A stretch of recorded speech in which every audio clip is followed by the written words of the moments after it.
खांदाड गावात नुकतेच दुर्मिळ प्रजातीचे पँगोलिन मांजर दिसून आले, जे एका कंपाऊंड वॉल जवळून गावात प्रवेश करत होते। स्थानिकांनी तात्काळ सावधगिरी दाखवत वनविभागाला माहिती दिली। काही वेळात वन कर्मचारी घटनास्थळी दाखल झाले आणि त्यांनी या दुर्मिळ वन्य प्राण्याला एकाच गोणपाटात भरून नेले। मात्र कारवाईच्या दरम्यान वन कर्मचाऱ्यांनी ग्रामस्थांना मोबाईलमध्ये कोणताही फोटो किंवा व्हिडिओ न काढण्याची सक्त ताकीद दिली आणि अधिक काढले असल्यास डिलीट करण्यास सांगितले।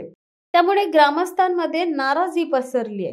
प्राणी आम्ही पाहिला, माहिती आम्ही दिली आणि आता आम्हालाच थांबवताय अशी कुजबूज सुरू झाली। या प्रक्रियेत वनविभागाचे कर्मचारी अधिकृत शासकीय वाहनाशिवाय आले होते आणि प्राणी वाहून नेण्यासाठी कोणतीही पिंजऱ्यासारखी संरचना त्यांच्याकडे नव्हती, हेही ग्रामस्थांच्या लक्षात आले। या पलीकडे एका वरिष्ठ गावकऱ्याने माध्यमांना सांगितले की कोणतीही पंचनामा प्रक्रिया न करता प्राणी घेऊन निघून जाणे संशयास्पद वाटते। त्यातच ग्रामस्थांनी आमच्या जिल्हा प्रतिनिधींना बोलावून हा दुर्मिळ प्राणी कसा गावात फिरत होता याची नोंद करण्यास सांगितले होते। मात्र वृत्तवाहिन्यांचे प्रतिनिधी जेव्हा दृश्य टिपू लागले तेव्हा वन कर्मचाऱ्यांनी त्यांना थांबवले आणि स्पष्ट सांगितले की बातमी प्रकाशित करायची की नाही हे आम्ही वरिष्ठांकडून कळवू। यामुळे अधिकाऱ्यांनी माध्यमांच्या कामात हस्तक्षेप केल्याचा आरोप झाला।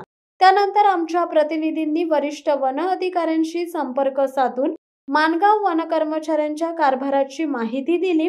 प्रकरण गांभीर्याने घेतल्यावर रोहा वन विभागाचे अधिकारी कर्मचारी 5 दिवसांनंतर 21 जुलै रोजी सोमवारच्या सायंकाळी खांदाड येथे दाखल झाले। त्यांनी तेथील पंचनामा, साक्षीदारांचे जबाब नोंद, कागदपत्री कामकाज केले। त्याचबरोबर माध्यम प्रतिनिधींनाही भेटून पुढील माहिती दिली आहे। यावेळी आमच्या प्रतिनिधींनी अधिकाऱ्यांचे छायाचित्रे घेऊन बातमीसाठी नोंद केली। या संपूर्ण प्रकरणाने वन्यजीवांच्या संरक्षणासाठी स्थानिकांची सजगता आणि प्रशासनाच्या पारदर्शकतेची गरज अधोरेखित केली आहे। शिवसत्ता टाइम्ससाठी नरेश पाटील, मानगाव। दे धडक बेधडक वृत्त देणाऱ्या आपल्या शिवसत्ता टाइम्स न्यूज चॅनलला लाल बटन दाबून सबस्क्राईब करा आणि बेल आयकॉनला क्लिक करायला विसरू नका।